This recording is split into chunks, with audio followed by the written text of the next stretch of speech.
Arjuna alias Partha.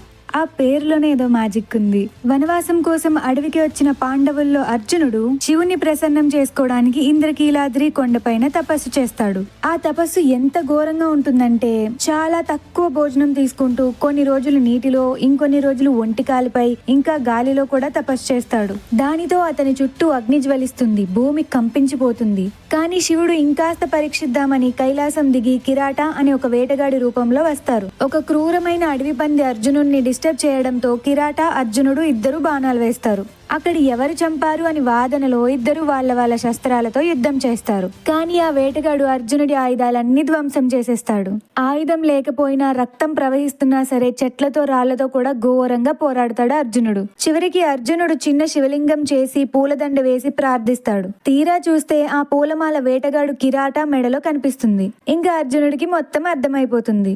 ఇంకా శివుడు పార్వతితో సహా ప్రత్యక్షమయ్యి అర్జునుడికి పాశుపతాస్త్రాన్ని ఇచ్చి దాన్ని ఎప్పుడు ఎలా వాడాలో కూడా నేర్పిస్తారు. అలానే సహనంలో, ధైర్య సాహసాలలో నిన్ను మించిన క్షత్రియుడు ఈ యుగంలోనే లేడు అని చెప్పి వెళ్ళిపోతారు. ఇంకా దీని తర్వాత అర్జునుడిని ఊర్వశి ఎందుకు ఎలా శపించిందో తెలియాలి అంటే ఫాలో ఫర్ నెక్స్ట్ పార్ట్.